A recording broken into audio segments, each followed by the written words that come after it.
Hello అండి, welcome back to my channel.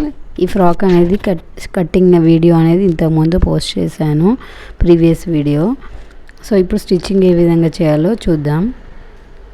ఈ neck కోసం నేను పొట్లీ బాల్స్ అయితే రెడీ చేసుకుంటున్నాను. ఎందుకంటే థర్మకోల్ బాల్స్ అనేది పెట్టట్లేదు, జస్ట్ క్లాత్తోనే ఈ విధంగా ఒక 1 ఇంచ్ విడ్త్ లెంత్తో ఈ విధంగా 4 వైపులు సమానంగా ఉండే విధంగా కట్ చేసుకొని చిన్న క్లాత్ పీస్ తీసుకొని ఇందులో పెట్టేసుకొని ఈ విధంగా చుట్టేసుకుంటే అన్నీ సమానంగా ఒకే విధంగా వస్తాయి, మనకి ఎక్కువ తక్కువ లేకుండా. థర్మకోల్ బాల్స్ అయితే ప్రెస్ చేయగానే రౌండ్గా కాకుండా కొంచెం ప్రెస్ అయినట్టు కనిపిస్తాయి. కాకపోతే ఇవి క్లాత్ అనేది ఇందులో పెట్టి ఇలా చేయడం వల్ల అలాగే ఉంటాయి వాష్ చేసినా కూడా. సో ఈ విధంగా అన్నీ అయితే ప్రిపేర్ చేసుకున్నాను నేను. ఇప్పుడు నెక్కి ఏ విధంగా పెట్టి స్టిచ్ చేయాలో చూపిస్తాను. వీడియో ఎండింగ్ వరకు స్కిప్ చేయకుండా చూడండి. కటింగ్ కావాలనుకుంటే ఇంతకుముందు ప్రీవియస్ వీడియో చూడండి ఒకసారి. చూడండి, నేను 1 ఇంచ్కి ఒకటి ఈ విధంగా మార్కింగ్ అయితే పెట్టేసుకున్నాను నెక్ రౌండ్ చుట్టూ. ఇప్పుడు సింగిల్ పాదం అనేది పెట్టేసుకొని ఈ పొట్లీ బాల్స్ అనేవి ఈ విధంగా మనం మార్కింగ్ చేసుకున్న దగ్గర ఇలా 1 ఇంచ్కి కానీ, అంటే మనం రెడీ చేసుకున్న పీసెస్ని బట్టి 1/2 ఇంచ్కి ఒకటి, 3/4 ఇంచ్కి ఒకటి, 1 ఇంచ్కి ఒకటి అలా తీసుకోవచ్చు. నేనైతే 1 ఇంచ్కి ఒకటి అనేది ఈ విధంగా పెట్టేస్తున్నాను. ఆ నెక్ లైన్ ఏ విధంగా ఉందో మనం నెక్ డ్రా చేసుకుంటాం కదా, ఆ నెక్ని ఈ విధంగా మొత్తం 2 సైడ్స్ ఈ విధంగా రౌండ్గా మార్కింగ్ అనేది చేసేసుకొని 1 ఇంచ్కి ఒక మార్కింగ్ పై నుండి ఈ విధంగా ఒక్కొక్కటి ఈ విధంగా పెట్టేసుకొని నేను సింగిల్ పాదం అనేది చేంజ్ చేశానండి. అలా అయితే మనకి దగ్గర వరకు ఆ పొట్లీ బాల్స్ పక్కనే స్టిచ్ అనేది పడుతుంది, నీట్గా కనిపిస్తుంది. సో ఈ విధంగా అన్నీ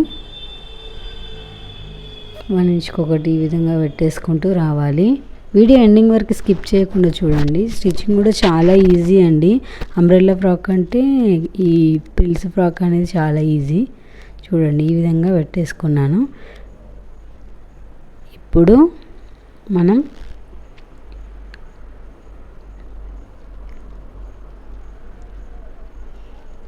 lining and polyester lining and georgette fabric ఇది ఈ విధంగా ఒకదానికొకటి ఇలా జాయిన్ చేసేసుకున్నాను.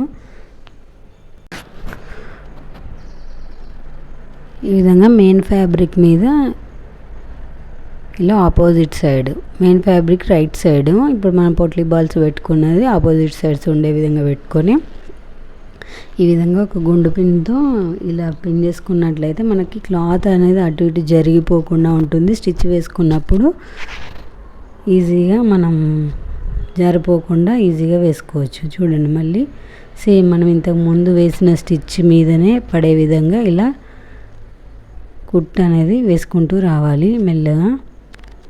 కొంచెం ఈ టర్న్ తిరిగే దగ్గర, రౌండ్ తిరిగే దగ్గర మాత్రం కొంచెం జాగ్రత్తగా తీసుకుంటే నెక్ షేప్ అనేది పర్ఫెక్ట్గా వస్తుంది. సో ఈ విధంగా డబుల్ స్టిచ్ వేయాలి, ఇంకో స్టిచ్ కూడా వేయాలి. ఇప్పుడు ఈ పిన్స్ రిమూవ్ చేసేసుకొని చూడండి, ఈ విధంగా పొట్లీ బాల్స్ అనేది ఇలా కనిపిస్తాయి. సో ఇప్పుడు ఈ విధంగా రౌండ్ ఒక 1/2 ఇంచు ఖర్చు ఉండే విధంగా చూసుకొని ఇలా చిన్న చిన్న కట్స్ అనేది పెట్టేసుకొని మనకి రౌండ్ షేప్ అనేది నీట్గా తెలియడానికి కోసం ఈ కట్స్. ఇప్పుడు ఒక టాప్ స్టిచ్ అనేది వేసుకోవాలి. ఇక్కడ నుంచి ఈ ఎడ్జ్కి ఈ పొట్లీ బాల్స్ పక్కన ఉండే ఈ విధంగా వేసేసుకొని చూడండి, ఈ విధంగా ఇటువైపుకు తిప్పి కూడా ఒక కుట్టు వేసుకుంటే ఈ విధంగా మనకి నెక్ షేప్ అనేది రెడీ అయిపోయింది. ఇలా ఇప్పుడు back part, same back part కూడా అదే విధంగా నెక్ అనేది ఇలా పెట్టేసుకొని, మనకి ఇక్కడ పైపింగ్ ఏం లేదు, బ్యాక్ సైడ్ డిజైన్ ఏం లేదు, జస్ట్ రౌండ్. ఈ విధంగానే బ్యాక్ పార్ట్ కూడా పాలిస్టర్ లైనింగ్ అటాచ్ చేశాను ఫస్ట్. తర్వాత ఇది మెయిన్ ఫ్యాబ్రిక్ మీద ఈ విధంగా లైనింగ్ అనేది పెట్టేసుకొని ఈ నెక్ రౌండ్ ఏదైతే ఉందో దానిపై నుండి ఈ విధంగా స్టిచ్ అనేది వేసుకుంటూ రావాలి. ఇలా అటు ఇటు జరిగిపోకుండా ఉండడానికి నేనైతే పిన్ అనేది పెడుతున్నాను. జార్జెట్ ఫ్యాబ్రిక్స్కి కంపల్సరీ బ్లౌజెస్కి అయినా కూడా ఈ విధంగా పిన్స్తో పెట్టేసుకుంటే మనకి కుట్ట అనేది అటు ఇటు క్లాత్ జరిగిపోకుండా ఈజీగా కుట్ట అనేది వేసుకోవచ్చు. సో ఇప్పుడు మనం ఈ విధంగా ఇంతకుముందు ఫ్రంట్ దానికి ఎలా పెట్టామో మార్కింగ్ అలా పెట్టేసుకొని కట్ చేసుకోవాలి రౌండ్ అనేది. తర్వాత మళ్ళీ ఇంకొక స్టిచ్ వేసుకొని టాప్ స్టిచ్ చిన్న చిన్న కట్స్ ఇచ్చేసి ఈ విధంగా మనకి హెమ్మింగ్ కానీ పైపింగ్ కానీ ఏం అవసరం లేదండి ఇట్లాంటి ఫ్రాక్స్కి. అంటే అది కస్టమర్ చాయిస్, కాకపోతే వీటికి అంత అవసరం లేదు ఇలాంటి ఫ్రాక్స్కి పైపింగ్ అనేది. సో అందుకే నేను నార్మల్గా రివర్స్ తీసేస్తున్నాను ఈ విధంగా. చూడండి ఈ విధంగా నెక్ అనేది రెడీ అయిపోయింది. ఇప్పుడు ఇలా ఫ్రంట్ పార్ట్ ఈ విధంగా షోల్డర్ని ఈ విధంగా పెట్టేసుకొని ఇటు రివర్స్ పెట్టేసి స్టిచ్ చేసినట్లయితే మనకు ఖర్చులు అనేది బయటికి కనిపించకుండా ఉంటాయండి. వీడియో ఎండింగ్ వరకు స్కిప్ చేయకుండా చూడండి. కొత్తగా చూస్తుంటే సబ్స్క్రైబ్ చేసుకోండి. వీడియో నచ్చితే లైక్ చేయండి అండ్ మీకు ఏమైనా డౌట్స్ ఉంటే కామెంట్స్లో పోస్ట్ చేయండి. వీడియో ఎవరికైనా యూజ్ అవుతుంది అనుకుంటే షేర్ చేయండి. చూడండి ఈ విధంగా ఖర్చులు అనేది బయటికి కనిపించకుండా ఈ విధంగా రివర్స్ అనేది పెట్టేసుకొని స్టిచ్ చేసుకోవాలి. ఇప్పుడు బ్యాక్ పార్ట్ నెక్ అనేది నేను హెమ్మింగ్ ఏం అవసరం లేకుండా ఒక స్టిచ్ అయితే వేస్తున్నాను. ఈ ఫ్రాక్ చాలా ఈజీ అండి, ఏ సైజ్ వారికైనా కూడా. ఇంకా చిన్నపిల్లలకైతే 2 లేయర్స్ 3 లేయర్స్ పెట్టి కూడా స్టిచ్ చేయొచ్చు. కాకపోతే ఇక్కడ సింగిల్ లేయర్ పెట్టాను నేను ప్రిల్స్ అనేది. అంటే మన క్లాత్ ఉన్నదాన్ని బట్టి కూడా టీనేజ్ పిల్లలకు కాబట్టి పెద్ద సైజు కాబట్టి మన క్లాత్ అనేది ఇంతవరకే సరిపోయింది. సో ఇప్పుడు బ్యాక్ ఫ్రంట్ డాట్స్ అనేది ఈ విధంగా ఎక్స్ట్రాలు ఏమైనా ఉంటే కట్ చేసేసుకోవాలి ఇక్కడ షోల్డర్ దగ్గర. ఇప్పుడు డాట్స్ అనేది పెట్టేసుకోవాలి. ఇది ప్రిన్సెస్ కట్ కాదండి, నార్మల్గా డాట్స్ ఫ్రంట్ బ్యాక్ డాట్స్ అనేది పెట్టేసుకోవాలి. ఇప్పుడు హ్యాండ్స్, ఈ హ్యాండ్ స్టిచ్చింగ్ అనేది నేను వీడియో పోస్ట్ చేశాను, ఆ వీడియో చెక్ చేయండి. హ్యాండ్స్ కట్టింగ్ అండ్ స్టిచ్చింగ్ అనేది. హ్యాండ్స్ అనేది డిజైనర్ పఫ్ స్లీవ్స్ అండి. ఈ హ్యాండ్స్ అనేది సెపరేట్ వీడియో పెట్టాను, చెక్ చేయండి. కటింగ్ అండ్ స్టిచ్చింగ్ వేరే వీడియో ఉంది. డిజైనర్ స్లీవ్స్ అండి ఇది. సో అందుకే హ్యాండ్ స్టిచ్చింగ్ అనేది ఈ వీడియోలో చూపించలేదు, లెంత్ ఎక్కువ అవుతుందని. ఈ విధంగా హ్యాండ్స్ అయితే అటాచ్ చేస్తున్నాను.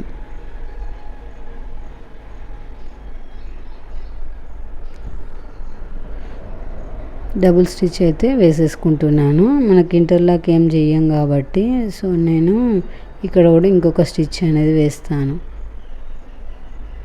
సో ఈ విధంగా హ్యాండ్స్ ఇంకో సైడ్ కూడా హ్యాండ్ అనేది ఈ విధంగా స్టిచ్ చేసుకోవాలి.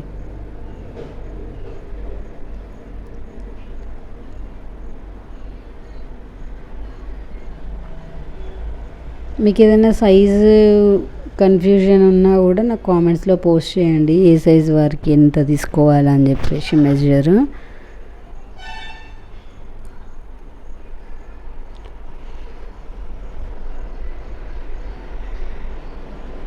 సో ఈ విధంగా ఇంకొక హ్యాండ్ కూడా స్టిచ్ చేసుకున్నాము.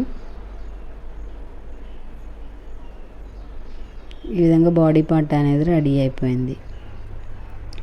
ఇంటర్లాక్ ఏం చెయ్యం కాబట్టి ఈ విధంగా నేను సైడ్కి లాస్ట్ చివరికి కూడా ఒక కుట్టు అనేది వేసేసాను. చూడండి ఈ విధంగా బాడీ పార్ట్ అనేది రెడీ అయిపోయింది. సో ఇప్పుడు బ్యాక్ ఫ్రంట్ డాట్స్ అనేది వేసుకోవాలండి. ఇక్కడ ఇలా ఫోల్డ్ చేసేసుకొని ఇక్కడ డాట్స్ ఈ విధంగా ఒక 2.5 3 ఇంచెస్ వరకు ఈ విధంగా పెట్టేసుకొని, మనకి ఇది జార్జెట్ ఫ్యాబ్రిక్ కాబట్టి ఫస్ట్ ఈ విధంగా ఒక కుట్టు అయితే వేసుకుంటే మనకి క్లాత్ లేయర్స్ అనేది కింది లేయర్కి పడకుండా ఒక పైన 2 లేయర్లకు మాత్రమే కుట్టు పడుతుంది, పైన అలాగే ఉంటుంది. అలా ఆ ప్రాబ్లం ఏం కాకుండా ఉండడానికి కోసం ఒక కుట్టు అయితే అక్కడ వేసేసుకొని తర్వాత డాట్ అనేది వేసుకున్నట్లయితే స్టిచ్ చేసుకున్నట్లయితే మనకి పర్ఫెక్ట్గా మనం ఎంత క్లాత్ తీసుకుంటే అంత డాట్ అనేది వస్తుంది. ఈ విధంగా ఈ విధంగా ఒక హాఫ్ ఇంచు అలా బ్యాక్ సైడ్ ఫ్రంట్ సైడ్ ఈ విధంగా డాట్స్ అయితే వేసుకోవాలి. ఏ సైజు వారికైనా ఈ డాట్స్ అనేది కంపల్సరీ అండి. సైజు చిన్న పెద్ద కానీ డాట్స్ మాత్రం కంపల్సరీ వేయాల్సి ఉంటుంది. సో ఇక నేను బ్యాక్ నాట్స్ ఏం పెట్టట్లేదు. చిన్నపిల్లలకైతే పెడతాం కానీ పెద్ద పిల్లలకి నడుం సైజు ఎంత ఉందో అంతే కరెక్ట్గా తీసుకుంటాం కాబట్టి అవసరం లేదు. సో ఈ విధంగా బాడీ పార్ట్ అయితే రెడీ అయిపోయింది. ఇప్పుడు ఫ్రిల్స్ పార్ట్ ఇక్కడ మనం 26 ఇంచెస్ తీసుకున్నాం కదా, 2.5 క్లాత్ని, 2.5 మీటర్స్ క్లాత్ని. సో ఇప్పుడు హాఫ్ ఇంచ్కి ఒకటి ఈ విధంగా చిన్న చిన్న కుచ్చులు ఒక దాని తర్వాత ఒకటి ఈ విధంగా పెట్టేసుకుంటూ వెళ్ళాలి. కింది లేయర్ వేరే ఉంటుందండి, మళ్ళీ 10 ఇంచెస్ ఫ్రిల్స్ వేరే. ఇది బాడీకి అటాచ్ చేసే పార్ట్, బాడీ పార్ట్కి అటాచ్ చేసేది. ఈ విధంగా హాఫ్ ఇంచ్కి ఒకటి ఈ విధంగా చిన్న చిన్న కుచ్చులు ఈ విధంగా మొత్తాన్ని క్లాత్ మొత్తాన్ని ఈ విధంగా పెట్టేసుకుంటూ వెళ్ళాలి.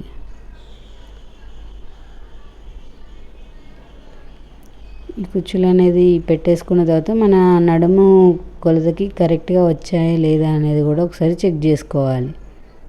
మనకు అసలు యాక్చువల్గా ఎన్ని మీటర్ల క్లాత్కి ఎన్ని కుచ్చులు, ఎంత నడుము సైజ్ వస్తుంది, ఎంత సైజు ప్రిల్స్ పెట్టడానికి అని కూడా ఐడియా ఉండాలండి. మీకు ఎవరికైనా డౌట్ ఉంటే కామెంట్స్లో పోస్ట్ చేయండి. చూడండి ఈ విధంగా అన్నీ సమానంగా ఈ విధంగా పెట్టేసుకోవాలి కుచ్చులు అనేది. సో ఇప్పుడు సైడ్ జాయింట్స్ అనేది చేసుకోవాలి. ఇక్కడ ఈ విధంగా సైడ్ జాయింట్స్ డబుల్ ఫోల్డ్ ఒకేసారి ఈ విధంగా డబుల్ ఫోల్డ్ చేసేసుకొని స్టిచ్ చేసుకున్నట్లయితే మనకు పోగులు అనేది బయటికి రాకుండా ఉంటాయి.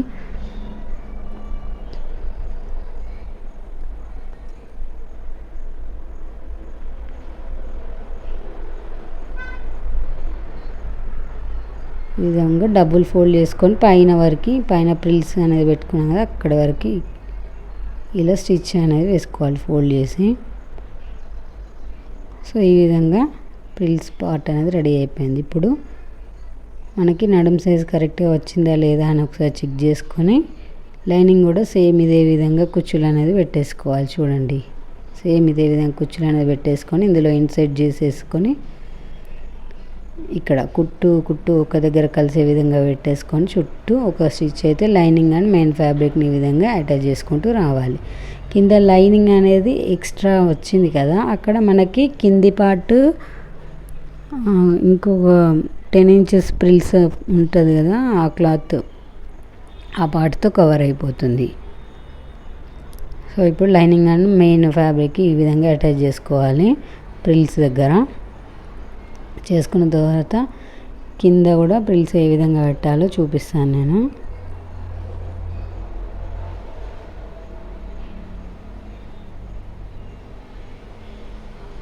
చూడండి ఈ విధంగా అయితే lining and main fabric attach చేసేసుకున్నాం. తర్వాత ఇప్పుడు ఇక్కడ కుచ్చులు మనం 10 ఇంచెస్ లేయర్ ఒకటి తీసుకున్నాం కదా, ఆ 10 ఇంచెస్ లేయర్ని ఎలా అటాచ్ చేయాలో చూపిస్తాను. ఇక్కడ మనం డబుల్ ఫోల్డ్ చేసేసుకోవాలి. ఇక్కడ కింద పోగులు అనేది బయటికి రాకుండా ఉంటాయి. ఈ విధంగా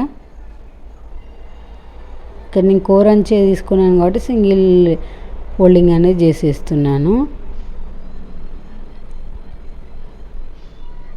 చూడండి ఈ విధంగా ఒక హాఫ్ ఇంచ్ కానీ 1/4 ఇంచ్ కానీ ఈ విధంగా ఫోల్డ్ చేసేసుకుంటే సరిపోతుంది. తర్వాత ఇప్పుడు ఈ విధంగా రెడీ అయిపోయింది. ఇప్పుడు ఇక్కడ చూడండి ఇక్కడ 10 ఇంచెస్ లేయర్ ఒకటి తీసుకున్నాం కదా, కటింగ్ వీడియోలో ఉంటుంది. ఆ 10 ఇంచెస్ లేయర్ని నేను ఈ విధంగా వన్ సైడ్ ఆర్కో బార్డర్ వచ్చింది శారీకి. సో నేను ఇంకొక సైడ్ ఓవర్లాక్ అయితే చేసేసానండి. ఇప్పుడు ఈ పార్ట్ని ఈ విధంగా కుచ్చులు సేమ్ ఇంతకుముందు మనం ఎలా పెట్టుకున్నాం అలా ఇంకొంచెం దూరంగా ఇలా కొంచెం 1 ఇంచ్ గ్యాప్ వచ్చేటట్టు ఒక్కొక్క కుచ్చు అనేది ఈ విధంగా మొత్తం ఈ క్లాత్ మొత్తాన్ని ఈ విధంగా పెట్టేసుకుంటూ రావాలి. ఈ ఆర్కో బార్డర్ కింద థ్రెడ్తో వచ్చింది కదా, అది నేను కట్ చేయలేదు. అది కూడా డిజైన్ లాగానే ఉంది కదా అని చెప్పేసి మళ్ళీ అది కట్ చేసి ఓవర్లాక్ చేయడము అదంతా ఎందుకని చెప్పేసి అది ఎడ్జెస్ అలాగే ఉంచి ఇంకొక సైడ్ అయితే ఓవర్లాక్ అయితే చేసేసానండి. ఈ కుచ్చు పార్ట్ అనేది పైనకి జాయింట్ చేస్తే కిందికి ఆ బార్డర్ అనేది అలాగే ఉంటుంది, చూడ్డానికి బాగుంటుంది అని చెప్పేసి అది కట్ చేయలేదు, శారీకి వచ్చినది. సో ఈ విధంగా మొత్తం క్లాత్ని 1 ఇంచ్కి ఒకటి ఈ విధంగా కుచ్చు అయితే పెట్టేసుకోవాలి.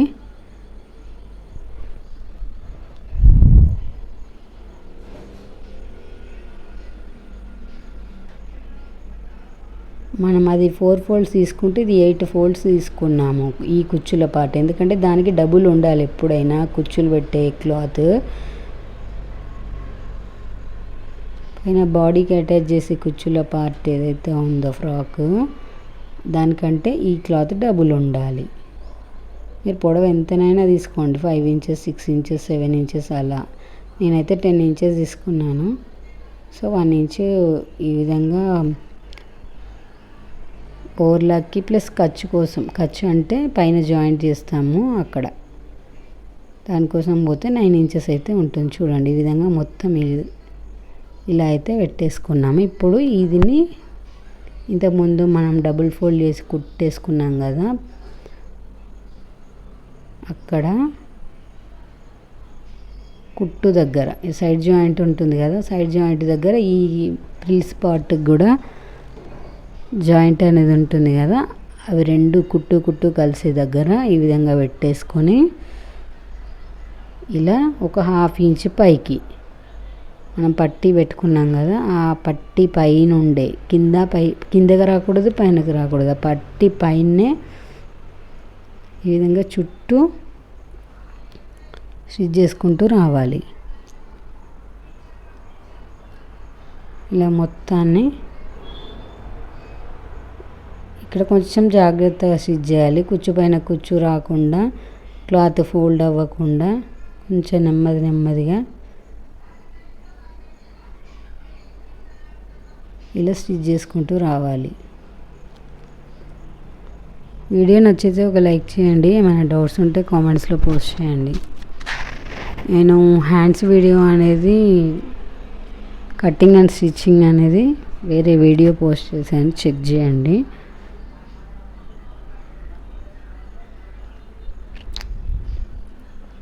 సో ఇప్పుడు బాడీ పార్ట్ని ఈ విధంగా ఇన్సెట్ చేసుకొని ఇలా స్టిచ్ అయితే వేసుకోవాలి. చూడండి ఈ విధంగా ఇలా మనకి ఎగ్జాక్ట్గా వచ్చేసింది. ఇలా ఒక 2 కుట్లు అయితే వేసేసుకున్న తర్వాత ఫ్రాక్ అయితే ఇలా రెడీ అయిపోయింది. మనకి ఇక్కడ హెమ్మింగ్ అనేది పని లేదు, హెమ్మింగ్తో చూడండి ఫ్రాక్ ఫైనల్ లుక్ అయితే ఈ విధంగా ఉంది. చూడండి నెక్ దగ్గర పొట్లీ బాల్స్, ఈ విధంగా హ్యాండ్స్ అనేవి పఫ్ స్లీవ్స్. సో వీడియో నచ్చితే ఒక లైక్ చేయండి. థ్యాంక్స్ ఫర్ వాచింగ్ అండి. Please subscribe my channel.